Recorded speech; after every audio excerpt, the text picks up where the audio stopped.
하나님 말씀입니다. 하나님 말씀은 구약 성경 사무엘상 7장 3절에서 12절 말씀입니다. 구약 성경 418면 사무엘상 7장 3절에서 12절 말씀입니다. 제가 말씀을 받들어 읽습니다. 7장 3절부터입니다. 사무엘이 이스라엘 온 족속에게 말하여 이르되 만일 너희가 전심으로 여호와께 돌아오려거든 이방신들과 아스다롯을 너희 중에서 제거하고 너희 마음을 여호와께로 향하여 그만을 섬기라. 그리하면 너희를 블레셋 사람의 손에서 건져내시리라. 이에 이스라엘 자손이 바알들과 아스다롯을 제거하고 여호와만 섬기니라. 사무엘이 이르되 온 이스라엘은 미스바로 모이라.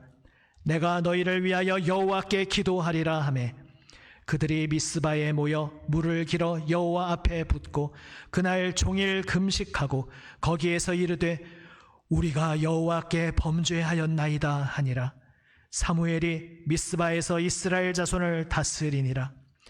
이스라엘 자손이 미스바에 모였다 함을 블레셋 사람들이 듣고 그들의 방백들이 이스라엘을 치러 올라온지라. 이스라엘 자손들이 듣고 블레셋 사람들을 두려워하여 이스라엘 자손이 사무엘에게 이르되 당신은 우리를 위하여 우리 하나님 여호와께 쉬지 말고 부르짖어 우리를 블레셋 사람들의 손에서 구원하시게 하소서 하니 사무엘이 젖 먹는 어린 양 하나를 가져다가 온전한 번제를 여호와께 드리고 이스라엘을 위하여 여호와께 부르짖음에 여호와께서 응답하셨더라. 사무엘이 번제를 드릴 때에 블레셋 사람이 이스라엘과 싸우려고 가까이 오매 그날에 여호와께서 블레셋 사람에게 큰 우레를 발하여 그들을 어지럽게 하시니 그들이 이스라엘 앞에 패한지라. 이스라엘 사람들이 미스바에서 나가서 블레셋 사람들을 추격하여 벳갈 아래에 이르기까지 쳤더라. 사무엘이 돌을 취하여 미스바와 센 사이에 세워 이르되 여호와께서 여기까지 우리를 도우셨다 하고 그 이름을 에벤에셀이라 하니라. 아멘. 오늘 갑자기 주보에 공지된 것과 달리 예배 형태가 바뀌어서 의아해 하신 분들 많으실 것 같습니다.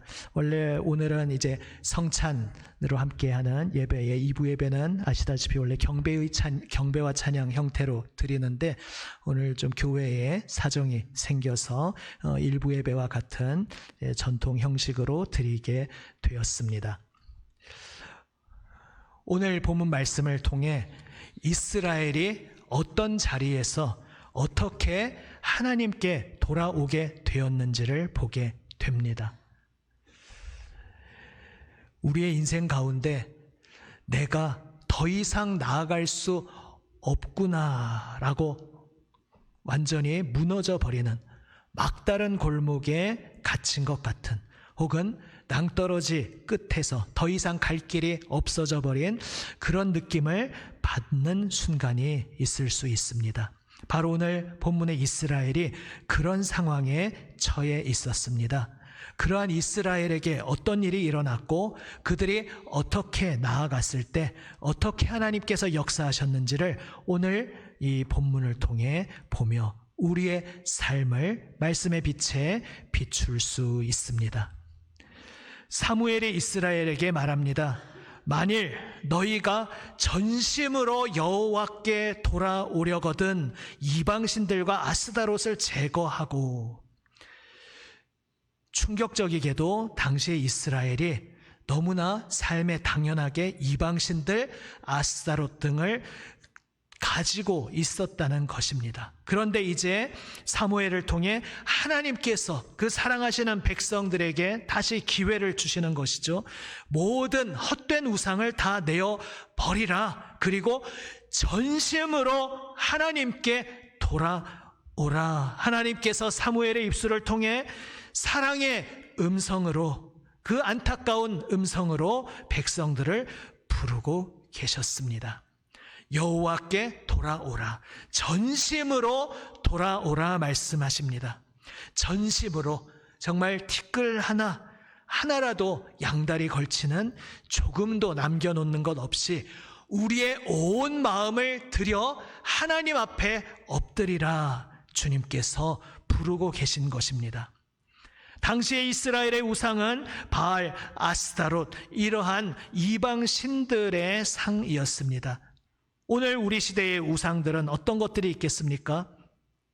물질로 내가 돈을 많이 벌어서 성공하고자 하는 것, 또 명예를 얻고 사람들로부터 인정받고 칭찬받고 추앙받고자 하는 것, 혹은 내가 가지고 있던 어떤 계획을 끝까지 밀어붙여서 관철시키고 마침내 이루는 것, 혹은 내 자존심, 여러 가지, 그것이 어떠한 것이든지 간에 하나님보다 앞세우는 것들이 오늘 우리 시대의 우상일 수 있습니다.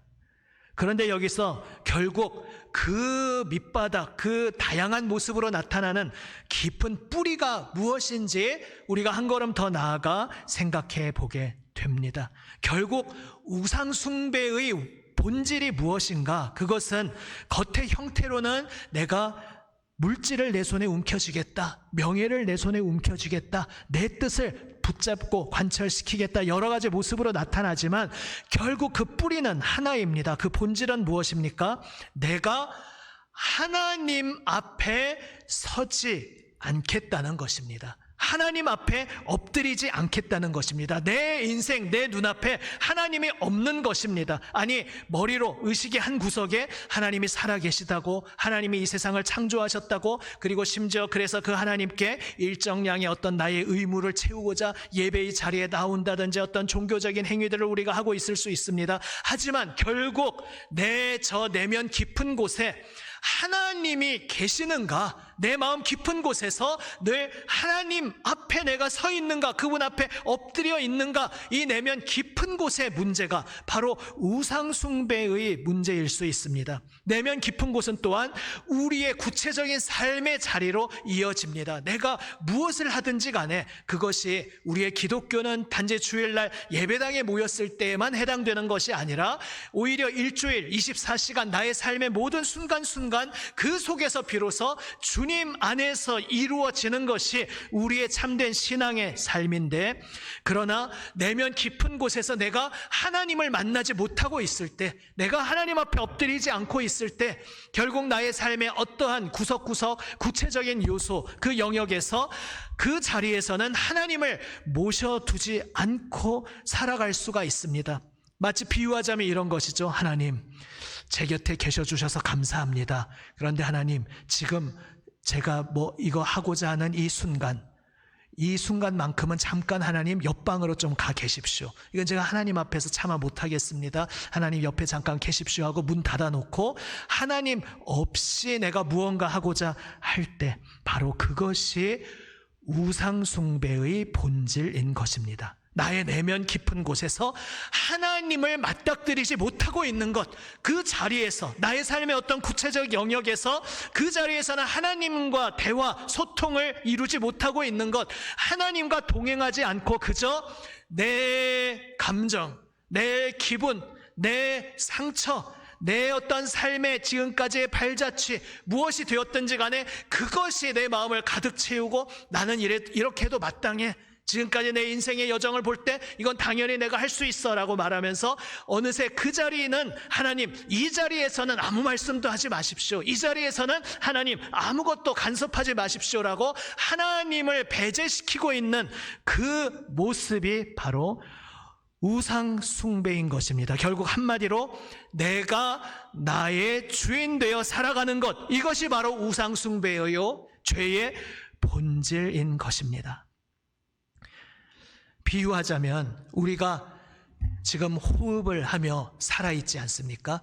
들숨, 날숨이 반복되기에 우리가 살아갈 수 있습니다. 만약에 억지로 이 숨을 쉴 수 없도록 틀어막으면 몇 분도 채 지나지 않아서 생명의 불꽃이 꺼져 버리게 될 것입니다. 바로 우리 영혼의 생명은 무엇입니까? 우리가 흔히 기도가 호흡이라 말하는데 그 의미를 조금 더 깊이 들여다볼 필요가 있습니다. 엄밀히 말하면 기도가 호흡이라는 말은 결국 기도 그 자체가 생명이라는 게 아니라, 우리 호흡도 그렇지 않습니까? 들숨과 날숨이 나에게 생명이다가 아니라 들숨과 날숨 속에서 산소를 들이마시기 때문에 육체적으로는 산소가 나에게, 공기가 나에게 생명이 됩니다. 마찬가지로 기도가 우리 생명의 호흡이라고 말할 때 결국 우리 생명의, 영적 생명의 근본은 무엇인가? 누구신가? 바로 하나님 그분 자체인 것입니다. 그래서 기도를 영혼의 호흡이라고 말하는 것입니다. 하나님을 들이마시고 그리하여 하나님으로 숨쉬면서 하나님께 나의 모든 것들을 토로하고 내 깊은 곳에 있는 것 하나도 남김없이, 하나도 숨겨두거나 저 구석에 묻어둠 없이 모든 것을 꺼내서 하나님 앞에 다 빛 앞에 드러내고 보여드리고, 또한 하나님께서 나에게 말씀하시는 것을 하나도 거르지 않고 내가 스스로 어떤 것들을 배제시키지 않고 온전히 하나님의 말씀을 다 들이마시고 받아들이는, 바로 그것이 기도이기에, 그래서 기도를 영혼의 호흡이라고 말하고, 그 말의 의미는 결국 하나님 그분 자체가 나의 생명의 근원 되신다는 말씀인 것입니다.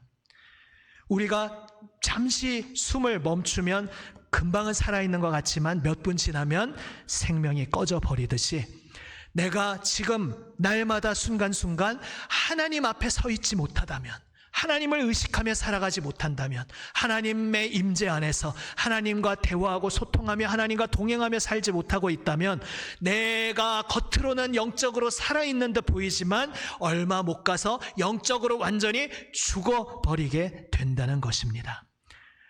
우리 영혼의 생명 자체 되시는 하나님을 숨쉬는, 숨을 다시 쉬어 살아가는 우리 모두가 되시기를 바랍니다. 이것이 하나님께 돌아오라는 회개의 의미인 것입니다. 너는 지금 영적으로 숨을 쉬고 있느냐? 너는 지금 내 앞에 엎드리고 있느냐? 나와 만나고 있느냐? 우리에게 말씀하시는 그 질문 앞에, 혹시 나의 어떤 내면의 깊은 영역에서, 나의 삶의 어떤 구체적인 자리에서 하나님 배제시키고 하나님 없이 내가 나 스스로 나의 주인 되어 내 마음대로 하려고 살아가고 있는 그 영역에 있지 않은지, 오늘 이 말씀에 비답해서 다시 한번 우리를 돌아보는 우리 모두가 되시기를 바랍니다. 이 하나님의 부르심 앞에서 이스라엘은 회개하며 하나님 앞에 엎드립니다. 그때에 하나님께서 우레를 보내시며 직접 개입하시며 블레셋을 물리치시는 역사를 오늘 본문을 통해 보게 됩니다. 하나님께서는 우리가 부르짖을 때 응답하시는 하나님이십니다. 우리는 인간적인 생각으로 생각하면 그렇게 생각할 수 있습니다. 예전에 어떤 후배가 어떤 자신의 이게 신앙의 상태를 말하면서 그런 표현을 한 적이 있었습니다. 내가 주님으로부터 지금 너무 멀리 떠나와서 다시 주님께 돌아가는 길이 참 길 것 같아. 이제 내가 지금 마음을 돌이켜서 주님을 향해 걸어가지만 참 시간이 많이 걸릴 것 같아. 이런 식으로 이제 표현을 한 것이죠. 물론 어떤 의미로 말한 것이 그것 자체도 받아들일 수 있지만, 여기서 이제 우리가 오해하지 않아야 하는 것이 있죠. 이를테면 점수를 쌓는 것과는 다른 것입니다. 내가 하나님 앞에서 한동안 잘 살면서 점수를 많이 쌓아서 한 80점까지 잘 쌓아놨는데, 그동안 너무 하나님 앞에서 못 살면서, 하나님 바라보지 않고 살면서 점수를 많이 깎아먹었습니다. 70점이나 깎아먹었습니다. 이제 10점밖에 안 남았는데 다시 70점 다시 쌓고 회복하려면 한참 걸릴 것 같습니다. 만약 이런 의미로 생각한다면 그것은 큰 착각과 오해인 것이죠. 하나님께서는 여전히 그 자리에 계시고, 문제는 우리가 하나님으로부터 등 돌렸던 것이 문제입니다. 대낮에 태양빛이 항상 비추고 있지만 내가 어두운 방 속에 들어가서 암막 커튼을 쳐버리고 그 빛을 받지 않으면 내가 그 빛을 받을 수 없습니다. 하지만 태양은 항상 그 자리에 있었습니다. 내가 커튼을 열어 젖히면 즉시 그 빛이 들어옵니다. 내가 등 돌렸던 그 자리에서 다시 빛을 향하여 몸을 돌리면 나는 그 빛을 다시 바라볼 수 있는 것입니다. 주님께서 바로 그러한 사랑으로 우리 앞에 서 계십니다. 내가 아무리 오랜 시간 반역하고 불순종하며 멀리 떠나온 것 같지만 다시 주님만이 나의 생명 되심을 깨닫고 주님을 향해 돌이켰을 때, 탕자의 비유에서는 현실의 비유로 말하니까 그 탕자가 한참 걸어서 돌아오는 시간이 걸렸지만 실제 우리의 영적인 현실에서는 어떠합니까? 아버지, 내가 아버지 없이 살 수 있다고 크나큰 착각을 하며 오만 속에, 교만함 속에 살았습니다. 하지만 거기에는 실패와 낙심밖에 없음을 깨달았습니다. 깨닫고 고백하며 눈을 들어 그저 돌리는 그 순간 여전히 그 자리에서 나를 향하여 생명의 빛을 비추고 계신 주님께서 두 팔 벌려 나를 맞아주고 계심을 여전히 인자한 눈빛으로 오래 참고 기다려주신 그 사랑의 시선을 나에게 보내고 계시다는 사실을 바로 그 자리에서 즉시 우리는 발견할 수 있는 것입니다. 태양이 떠서 한 번도 떠난 적이 없듯이 돌아서기만 하면 주님께서 그 빛을 우리에게 비추시고 즉시 우리를 회복시켜 주신다는 주님의 은혜의 말씀을 오늘 다시 한번 기억하며, 내가 어디까지 혹시 넘어지며 좌절하며 수렁에 빠졌든지 그저 눈을 들어 주님을 바라보는 우리 모두가 되시기를 바랍니다. 주님의 사랑받는 성도 여러분, 우리가 늦은 밤 귀가할 때 만약에 이제 같이 사는 가족이 있는 분들은 먼저 귀가에 있는 가족이 불을 켜놓은 창문을 보면서 야, 내가 집에 왔구나, 내가 집에 들어가면 나를 기다리고 반겨 맞아주는 가족이 그 집안에 있지라고 하면서 푸근함 가운데, 따스한 마음 가운데 나아갈 수 있지 않겠습니까? 우리가 육신적으로는 이 땅에서 함께 사는 가족이 있는 분도 있으시겠고 그렇지 않은 분도 있으시겠지만 영적으로는 우리에게 늘 내가 어디에 있었든지 어떤 모습으로 되었든지 변함없이 불을 켜고 나를 기다리고 계시는 영적 가족이 나에게 있다는 사실을 기억하시기를 바랍니다. 그 집이, 나의 가족이, 나의 가정이 언제나 변치 않는 모습으로 나를 기다려주고 있듯이, 아니 이 세상에서는 불완전하고 그것을 우리가 다 누리지 못할지라도 영적으로는 나를 위해 십자가에 달리시며 생명 내어주신 주님, 나의 죄를 그 십자가에서 모두 담당하시며 나를 정결케 새롭게 창조하여 주신 나의 주 예수님, 그 주님께서 부활 승리하시어 성령을 우리에게 보내어 주시고 변함없는 사랑으로 두 팔 벌려 나를 맞아주시며 언제나 변함없이 나를 기다리고 서 계시다는 사실을 오늘 다시 한번 기억하시기를 바랍니다.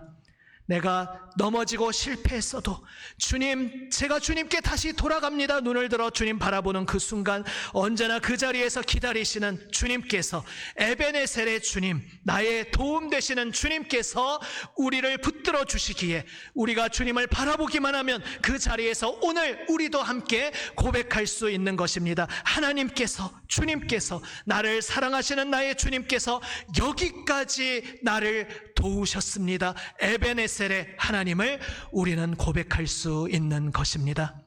지금 나의 삶이 어떠한 자리에 있든지 간에 변함없이 나를 바라보시는 그 주님께서 두 팔 벌려 나를 맞이해 주심을 기억하며 오늘 다시 눈을 들어 온전한 마음으로 주님 바라보는 우리 모두가 되시기를 바랍니다. 우리를 도우시는 주님 안에서 참 생명의 복을 충만히 누리는 우리 모든 성도분들 되시기를 주님의 이름으로 축복합니다. 아멘. 기도하시겠습니다. 아버지 하나님, 멀리 헛된 걸음으로 비틀거리며 방황하며 떠나왔던 저희들일지라도 그저 그 자리에서 깨닫고 다시 몸을 돌려 고개를 돌려 눈을 들어 바라보는 순간 그 자리에 변함없이 나를 기다리고 계시는 주님께서 계시기에 감사드립니다.